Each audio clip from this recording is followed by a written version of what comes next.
선도국 대한민국을 꿈꿔보는 시간, 장한 녀석들입니다. 최진석 5부작 중 네 번째 시간, 건너가는 자라는 책을 가지고 오늘도 이야기를 나눠보려고 하는데요. 오늘도 함께 이야기를 나누어 주실 기본학교 3기 장우영님 모시도록 하겠습니다. 어서 오십시오. 네, 안녕하세요. 잘 지내셨나요? 네, 잘 지냈습니다. 네, 오늘도 이제 기존의 방식과 같이 30분 정도는 감상을 나누고 30분은 찬반을 나누는 토론을 진행을 해볼까 하는데 혹시 우영님 이번 건너가는 자 어떻게 읽으셨을까요? 어, 일단 가볍게 먼저 말씀드리자면, 이 책의 이 자간이 되게 넓어서 이 눈에 쏙쏙 잘 들어오더라고요. 그래서 먼저 자간이 넓어서 너무 좋았다는 말씀을 드리고 싶고, 그리고 이 책을 이제 저는 두 번째 읽는 건데, 이제 첫 번째 저희가 책 읽고 건너가기를 하면서, 책 읽고 건너가기가 맞았나요? 상도님이 진행하시던 그거는 이제 회독하답니다.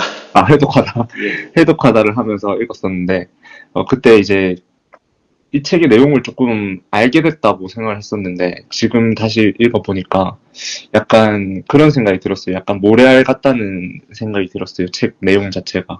그래서 그때는 이제 손에 이렇게 잡았다고 생각했는데, 지금 와서 보니까 이 손가락 사이로 다 빠져나가고, 남은 게 없었다는 는 느낌이 드는 그런 책이었던 것 같습니다. 그럼에도 불구하고 이번에 읽으면서 어, 이 대목은 참 인상 깊다 하는 대목 내용이 있었는데 그 내용은 이제 어, 책의 내용에서 육바라밀이라는 내용을 설명하면서 이제 이 최진석 작가님이 설명한 내용인데 이론을 익히고서 실천한 것이 아니라 실천을 하다가 이론을 깨친 것입니다. 알면서 실천이 나오는 것이 아니라 실천에서 알미 나오는 구조이지요 라는 말이었습니다. 그래서 책에서 설명하는 공이라는 개념을 이제 공이라는 개념을 알게 되는 것이 공이라는 개념을 설명을 듣고 깨우치는 것이 아니라 이 육바람이라는 밀이라는 도시, 지계, 인육, 정진, 선정이란 반야라는 이런 바람이를 실천하면서 이 공을 깨우치게 된다라는 내용이 조금 인상 깊었습니다. 이번엔 좀 모래알을 잘 잡으셨나요? 어, 한 알 정도 잡은 것 같습니다. 이 아, 실천함으로써 알게 된다는 이 내용이, 조금, 다 책장을 덮은 이후에도, 좀 인상 깊은 구절이다. 이 마음에 좀 남는 구절이다라는 생각이 계속 들었습니다. 이거 이전에 읽으셨을 때 이렇게 이해했다고 생각을 했는데 전부 네. 이게 손에서 빠져나갔다. 왜 이렇게 빠져나갔을까요? 이 책이 좀 다른 책들에 비해서 좀 더 어려운 책이었을까요? 어, 제가 그 생각에 대해서도 한번 왜 이럴까라는 생각을 해봤거든요. 그런데, 이제 여기서 많은 개념들이 나오잖아요. 뭐, 본무자성, 색수상현식, 뭐, 오온이다, 공이다, 뭐, 공이라는 개념으로부터 시작해서 반야심경에 많은 개념들이 나오는데, 이 책의 구성이 그 반야심경에 나오는 개념들을 설명하고, 그 이후에 이 최진석 작가님이 조금 쉬운 말로 덧붙여서 설명을 하는 구조로 되어 있더라고요. 최진석 작가님의 어린 시절의 경험이라든지 아니면 자기가 조금 더 이 개념을 가지고 좀 우리가 현실 세계에서 쉽게 이해할 수 있게 풀이한 내용으로 풀이를 해놓았는데 이 책을 읽을 때는 이 반야신경의 어려운 개념들을 최진석 작가님이 풀이한 거를 보면서 본무자성이란 이런 거구나. 뭐 오온이 다 공이라는 말은 이런 거구나라는 거를 이해를 하는데 그 이해를 가지고 저만의 언어로 다시 한번 이 설명을 할 수 있게 되지 않으니까 다 모래알처럼 빠져나가는 것 같더라고요. 이 본무자성이 내가 생각했을 때는 내 삶에서는 어떤 부분이 분모자성인데 그래 그게 그렇다라고 이렇게 설명을 하면서 이해를 해야 되는데 그렇지 않고 이 책을 그냥 최신석 작가님의 언어로 설명을 듣다 보니 읽을 땐 알지만 이 책장을 덮고 나면은 이 남는 게 없는 그런 어, 그렇게 되었다라는 생각을 했습니다. 그래서 이번에 읽으면서 조금 인상 깊었던 이 육바라밀을 행하면 공익을 깨우칠 수 있다. 실천을 하다가 이론을 깨우치는 것이다. 라는 내용을 이제 인상 깊게 남아서 이제 진짜 그런 것인지 한번 이 육바라밀을 내 삶에서 한번 행해보자라는 그런 생각을 했습니다. 음, 그러니까 저도 이제 말씀하신 것처럼 그 그리고 저희가 회독하다로 건너가는 자를 다룬 지가 벌써 1년이 됐더라고요. 제가 서평 쓴 거를 찾아보니까. 네. 그리고 놀랍게도 저도 이제 머릿속에서 이 내용이 거의 다 사라져 있었다는 걸 깨닫고, 아, 내가 이거를 너무 대충 읽었구나. 음. 내가 서평을 썼는데도, 이거 내가 이렇게 썼었구나라고 생각하면서 읽었었거든요. 아, 근데 이번에 자간 뉴스들을 준비하면서, 이게 이제 말로 해야 되니까 생각이 글로 쓰면은 이제 생각이 좀 덜 정리돼도 쓰고 고치고 하면서 얼추 정리되는 것처럼 보이지만 말로 하려면 정말로 제대로 정리가 되어 있지 않으면 말이 나오지 않기 때문에 오늘 또 자연 연습들 하기 전에 제가 혼자 중얼중얼 해봤거든요. 네. 예, 중얼중얼 해보니까 저도 마찬가지로 이게 내가 내 언어로 표현을 안 했기 때문에 내가 이게 기억 속에서 전부 사라져 있었구나를 느꼈고 이거를 내가 내 언어로 표현하는 게 정말 중요하다는 것을 마침 느꼈는데 또 그 말씀을 해주셔서 기쁩니다. 어, 예. 그리고 저 같은 경우는 이 건너가는 자라는 책을 읽으면서 되게 중요한 메시지를 하나 깨달았는데 이 최진석 작가님이 어떤 경전을 다루는 책을 많이 쓰셨는데 사실 저는 경전을 다루는 책들보다 최진석 작가님의 어떤 생각을 직접 서술하는 책들을 더 좋아해 왔었거든요. 예를 들면은 탁월한 사회의 시선, 대한민국 읽기, 나를 향해 걷는 열 걸음 이런 글들이 더 그냥 쉽고 재밌어서 네. 그런 책들을 읽는 것에 집중을 했었는데 이번에 건너가는 자를 다시 한번 읽으면서 경전을 다루는 게 사실은 굉장히 중요하다라는 걸 다시 한번 깨달았고 최인석 작가님이 왜 이거를 경전을 다루려고 하는가 왜 이걸 다뤘을까에 대해서 좀 질문을 하면서 많이 읽어봤었고요. 저의 경우에는, 사실은 이제 제가 생각했을 때 최진석 작가님은 책을 그냥 내지 않습니다. 그 책을, 내는 시점이, 이 대한민국이라는 사회에 메시지를 던져야 되는 시점을 잘 고려해서 내신다고 생각을 하는데, 이 건너가는 자가 다른 책들 다음에 나온 이유는 제 생각에는 경전을 읽을 준비가 안 되었다고 판단했기 때문이 아닐까라고 생각을 했었고요. 그러니까 다시 말해서 건너가는 자는 왜 나왔냐? 그럼 이제 경전을 읽을 때가 됐다. 왜 경전을 읽을 때가 됐냐면 이전에 수많은 책들에서 문제의식을 계속 뿌려놨기 때문에 앞에서 다뤘던 책들이 나로 사는 것의 중요성, 삶의 수준을 높이는 것의 중요성, 삶의 질과 양을 향상시키는 것의 중요성을 계속 설파를 해왔기 때문에 그 모든 것을 관통하는 그 경전이라는 책을 그 다음 소재로 사용하셨다는 생각이 들었어요. 다시 말해서 이 경전이라고 하는 것은 생존의 질과 양을 높이는 방법을 정중앙에 겨냥한 책이다 보니까 이제 이거를 제대로 이해하자라는 의도로 쓴 책이라고 이해를 했고 그런 관점에서 읽으니까 정말 이 건너가는 자라는 책은 여러 번 읽어야겠다라는 생각을 한 번 더 하게 됐습니다. 되게 이렇게 좀 주절주절 길게 얘기를 하게 되었는데 어쨌든 그래서 저에게는 개인적으로 굉장히 뜻이 깊은 독서 시간이었다라는 자평을 한번 해보겠습니다. 오.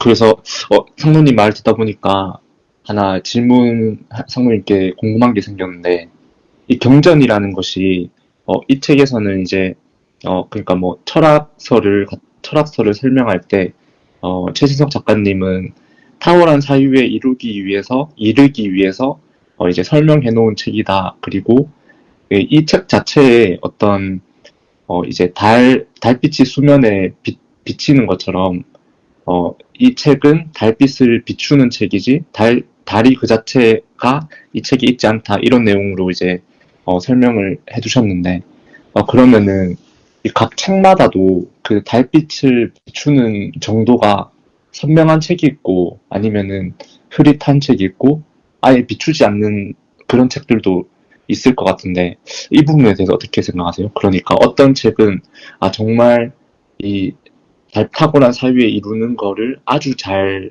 반영한 책이 있을 수 있고 아니면은 아주 흐릿하게 비치는 그런 책이 있을 수도 있을 것 같은데 이 어, 부분에 대해서는 어떻게 생각하세요? 저 딱 그거랑 비슷한 질문을 저도 혼자 했었는데, 예를 들어서, 이 달빛이라고 하잖아요. 근데 이 달빛은 제가 생각했을 때는 이제 삶의 질과 양을 상승시킬 수 있는 어떤 방법을 달빛이 제시해 준다라고 저는 그냥 이해를 하고 있었어요. 네, 근데 이제 삶의 질과 양을 증가시키는 방법도 여러 가지고, 삶의 질과 양이 증가되는 양도 다양하지 않습니까? 예를 음, 들어서 라면을 맛있게 끓이는 방법이라는 책이 나왔다고 쳤을 때, 그 책을 읽으면 제가 라면을 더 맛있게 끓이니까 제 삶의 질과 양이 증가하겠지만, 제 삶의 그 근본까지 다 들어올릴 정도의 힘이 있는 책은 아닐 거잖아요. 네, 근데 이제 경전은 굉장히 그 내 삶의 질과 양을 정중하게 겨눴기 때문에 가장 큰 효율로 증가시킬 수 있는 방안을 안내한다라는 관점으로 봤을 때, 운영님이 말씀하신 것처럼 책마다 그 달빛이 비추는 정도가 다 다르다. 다시 말해서 건너가는 자는 좀 더 이 달빛을 정방향으로 비춰주고 있는 책이다. 라고 저는 생각하고 있어요. 어, 왜냐면 네. 이 책 자체가 경전을 다루기 때문에. 그러면 경전을 다루는 책들 사이에서도 그 정도가 존재할까요? 저는, 네, 사실 다 우영님 답 정해놓고 여쭤보는 것 같긴 한데, 그러니까 경전을 소재로 한다고 해서 전부 다 이 경전을, 이 비추는 달빛을 잘 비춰주는 건 아닐 거잖아요. 제가 그냥 경전 소재로 해가지고 아무 글이나 쓴다고 해서 잘 비춰지는 게 아닌 것처럼. 그래서 그런 관점에서 저는 이 건너가는 자라는 책은 반야심경이라는 책을 적어도 저에게는 잘 비춰주었다라고 차평하고 있습니다. 음, 우영님은 어떻게 보세요? 저도 그 부분에 대해서 그 동일한 생각이고, 그래서 또 하나 이제 드는 생각이, 그러면 경전을 잘 이해한 사람이, 그러면 이제 우리가 앞에 방금 전에 이야기했을 때는 그 책의 어떤 수준에 대해서 논했다고 할 수 있잖아요. 그, 이 책이 수준 높은 책은, 어, 우리 삶의 질과양을 증가시키는데 높은 어떤 그런 방법을 담은 책이다라고 한다면, 그러면 경전을 잘 이해한 사람은 경전을 덜 이해한 사람보다 수준 높은 사람이라고 할 수 있을까요? 오, 우영님은 어떻게 생각하세요? 어, 저는 이게 그 항상 처음에 이제 그 수준이라는 말을 들었을 때는, 당연하지라는 그런 생각을 했거든요. 당연히 사람과 사람 사이에 수준이 있고, 예술과 예술 사이에도 수준이 있고, 모든 게 다 수준 차이가 있다라는 생각을 했었는데, 이게 뭐라고 해야 될까요? 저희 기본 학교에 있지 않은 사람들과 이제 얘기를 나눠보면은, 이런 발언들이 좀 일반적이진 않더라고요. 그러니까 사람이 어떤 수준이 있다라는 말과 예술의 수준이 있다라는 말을 했을 때, 어, 좀 약간 반감을 느끼는 사람들이 되게 많더라고요. 그래서, 이게 왜 이렇게 반감을 일으킬까라는 생각을 좀 질문을 품고 있었는데, 어, 저는 이 수준이라는 말이 약간 저희가 생각했을 때는, 삶의 질과 양을 증가시키는 어떤 방법을 안다? 그리고 삶의 질과 양을 잘 증가시킨다라는 개념으로 차이를 두고, 이렇게 말을 하는데, 어떤 일반적인 사람들 생각으로는 어떤 이 인간의 어떤 그냥 존재 자체의 의미, 존재 자체의 수준 차이가 있다라는 그런 내용으로 받아들이는 것 같더라고요. 그래서 제가 생각했을 때 경전을 잘 이해한다라는 사람은 내 삶의 질과 양을 잘 증가시킬 수 있는 방법을 알고 있다라는 사람이라고 생각해서 그런 관점에서 볼 때는 더 수준 높은 사람이다라고 할 수 있을 것 같습니다. 예. 사실은 우영님이 하신 말씀 안에 굉장히 많은 맥락들이 들어가 있어서, 이제 네, 제 관점에서 이거를 좀 쪼개서 얘기를 해보자면, 우선은 저 또한, 그러니까 저는 이제 기본학교를 다녔지만, 그 다니기 전에도 이 수준이라는 단어에 굉장히 반감이 있었어요, 저도. 네, 그리고 많은 동지분들도 반감을 느꼈었다라는 얘기도 들었었고요.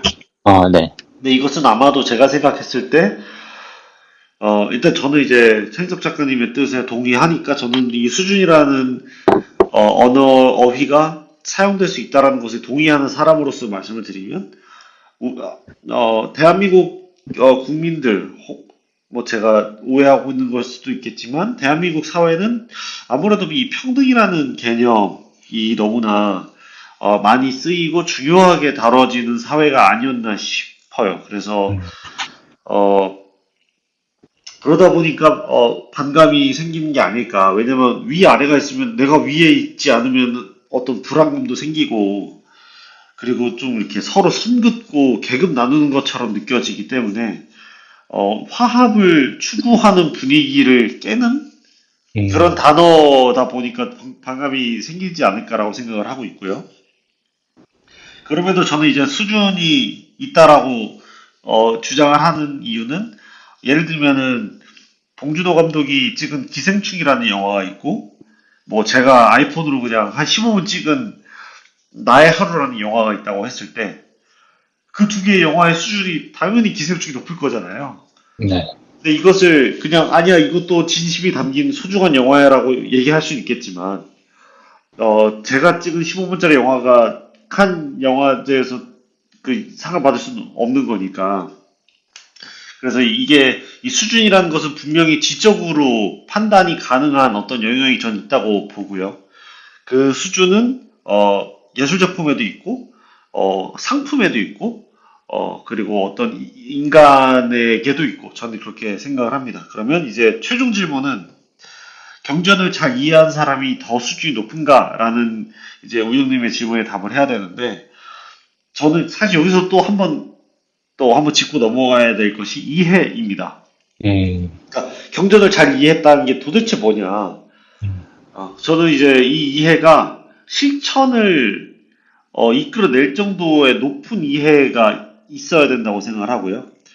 예, 경전에 있는 모든 글귀를 전부 알고 있고, 경전에 대한 어떤 질문에 대한 답을 전부 할 수 있다고 해서 이 경전을 정말 진심으로 받아들여가지고 삶으로 이끌어내는 것도 다른 얘기잖아요.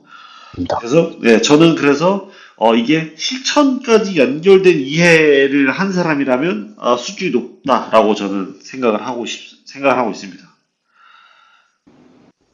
동의합니다, 저도. 그렇습니까? 그리고 또 이게 성노님의 말을 듣다 보니까 또 한 가지 또, 생각나는 게 있는데, 우리가 그 시를 읽잖아요.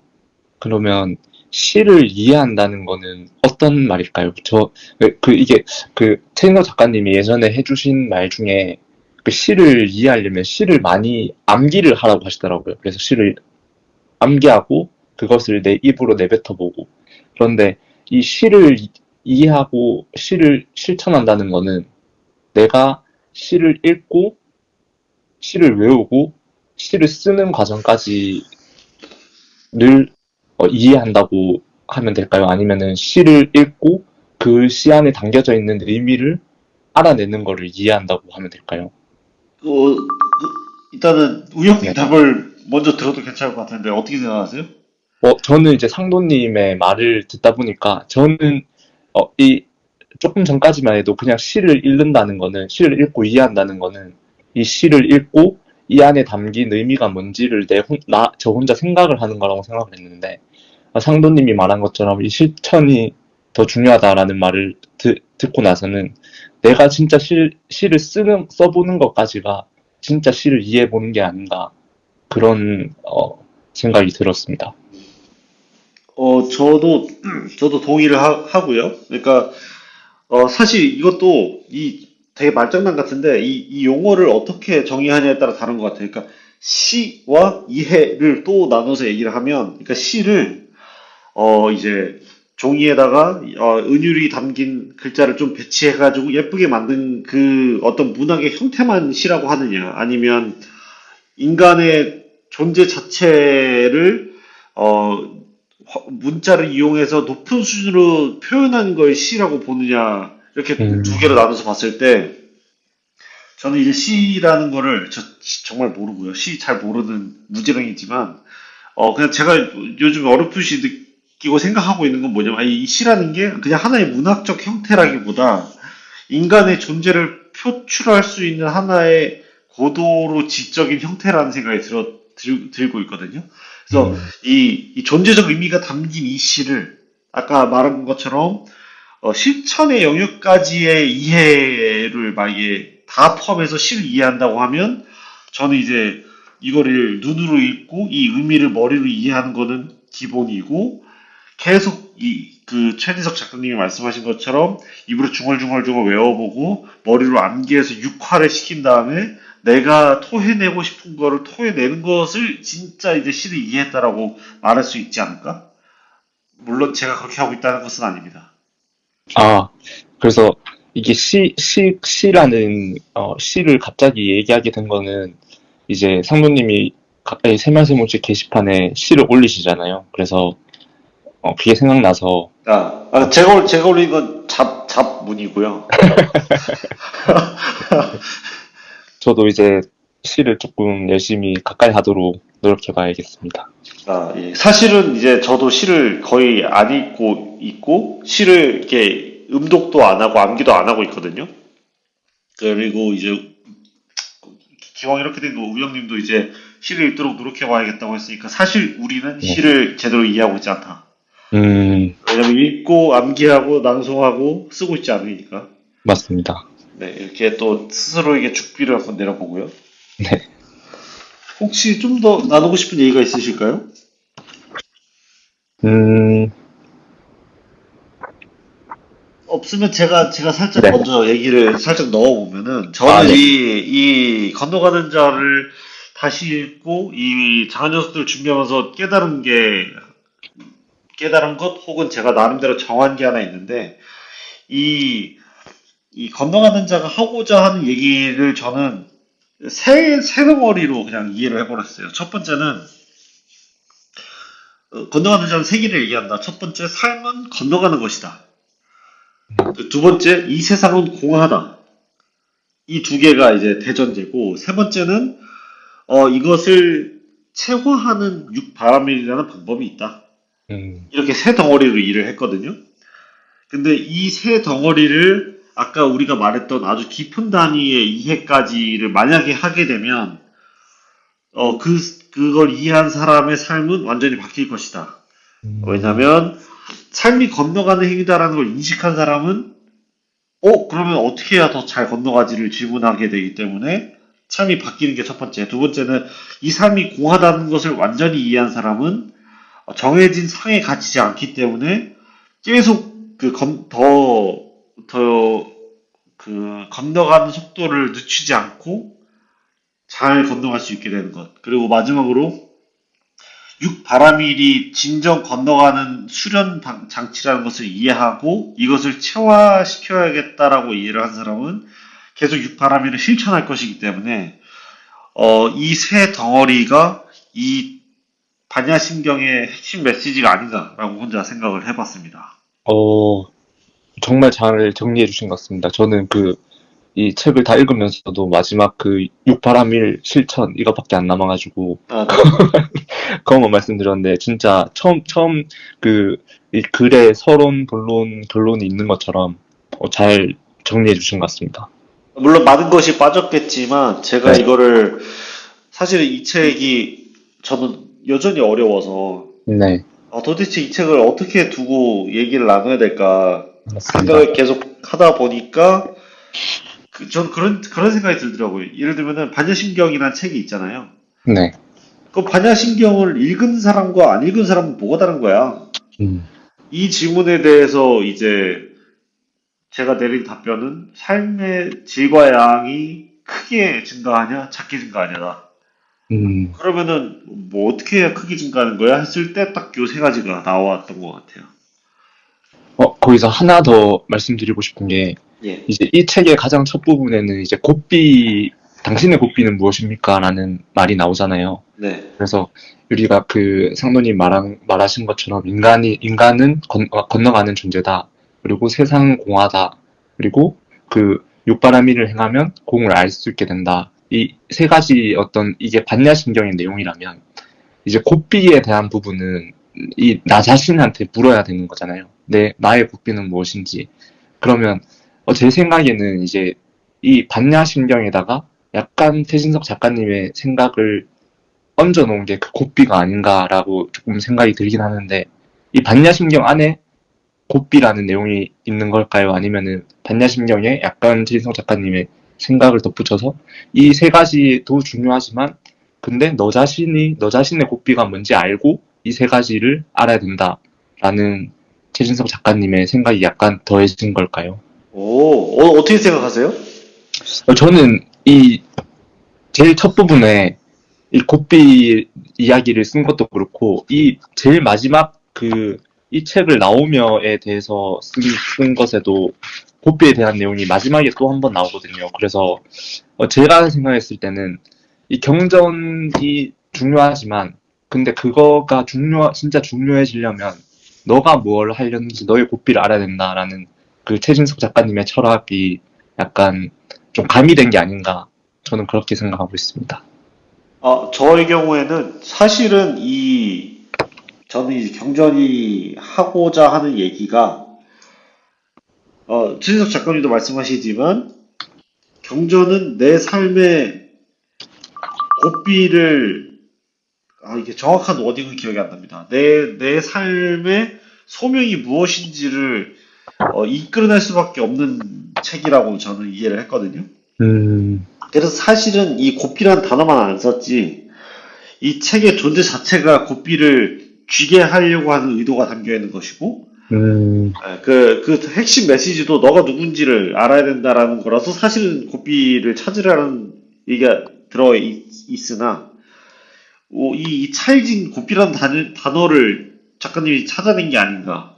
네, 저도 네. 그렇게 생각합니다. 모든 경전의 존재 이유는 사실 고삐를 찾는 건데, 네. 근데 경전에 그렇게 써져 있지는 않잖아요. 어떤 철학서에도 그렇고. 그쵸. 근데 그걸 이제 작가님이 이해하기 쉽게 그 고삐라는 단어를 만들어서 그것도 중요하다라고 말씀을 하신 게 거라고 생각합니다. 저는 이제 어떻게 보면은 최진석 작가님이 하고자 하는 역할, 본인 스스로에게 부여한 역할이 이제 사실 대한민국 국민들에게 어떤 사유의 격을 높여주기 위한 사람이 되는 것이 저는 이제 작가님이 스스로 부여한 본인의 소명이라고도 생각하는데, 그런 관점에서 이 고삐라는 단어는 한국 사람들에게 주는 일종의 처방이라는 생각을 계속 하고 있어요. 그러니까 무슨 말이냐면, 우리가 살면서 뭘 쥘 일이 별로 없잖아요. 근데 이제 고삐 하면은 머릿속에 말고삐가 떠오르고, 말고삐를 이렇게 쥐고 말에 머리를 이렇게 컨트롤하는 거지 않습니까?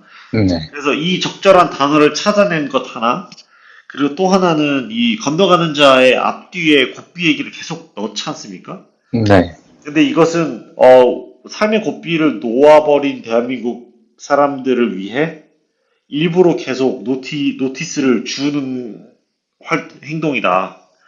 그렇기 때문에 이제 이 고삐라는 단어는 작가님의 핵심 의도가 잘 녹아있는 단어다라고 저는 생각하고 있습니다. 동의합니다. 아하, 좋습니다. 그러면 시간이 벌써 30분이나 지났기 때문에 이제 두 번째 시간, 토론 시간으로 넘어가 보도록 하겠습니다.